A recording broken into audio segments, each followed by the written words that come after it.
On Shabbat, the blessing that we recite right before saying the Shema is the Ahava blessing, right down here.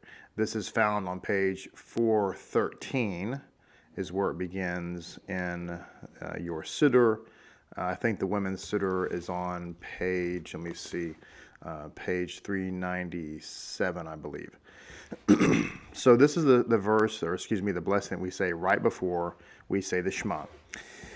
When you say this blessing, again, see where the Shema is. So this is right before this on Shabbat.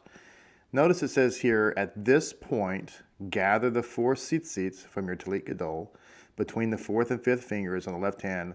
Hold tzitzit in this manner throughout the Shema.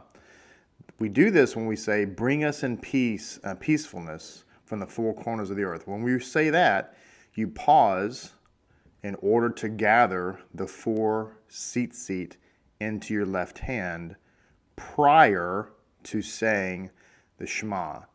Not after, but prior.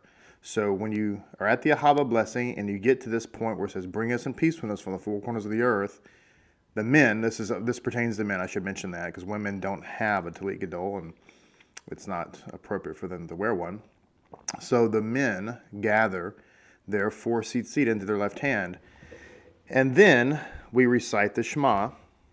When we come to the 3rd paragraph of the Shema, each place that the word tzitzit is mentioned, we kiss those tzitzit that we have in our left hand. There's 3 different times where the word tzitzit is mentioned, here, and then here, and then here again. There's 3 different times.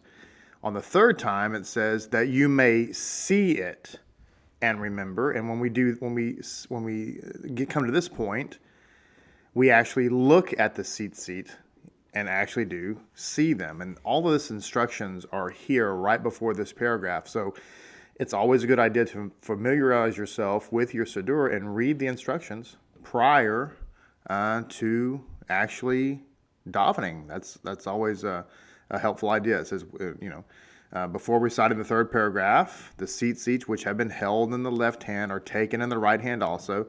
The tzitzit are kissed at each moment of the word at the end of the paragraph and pass before the eyes when you say that you may see it. Now, I will say here that typically in our right hand as our Siddur, and so it's sometimes challenging to take them in both hands unless, of course, you're using a shetender to hold your book. Or the book is on the pulpit or something like that, in which case, obviously, you could use both hands. But typically, our practice is just to keep them in the left hand because 9 times out of 10, our right hand is being occupied with holding our siddur.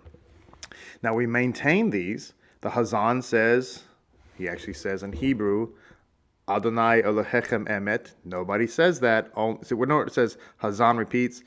Every time it says Hazan, that means Hazan. So if you're not the Hazan, which there's only one Hazan, then you remain silent.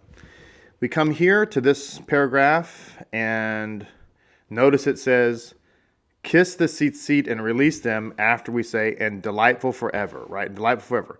So if you're not holding the tzitzit, then it's challenging to kiss them and release them. This is why we need to be holding them. So kiss all 4 of the tzitzit and release them, and to all eternity. And then, of course, we stop davening at this point because it says Hazan. And whenever it says Hazan, that means just the Hazan.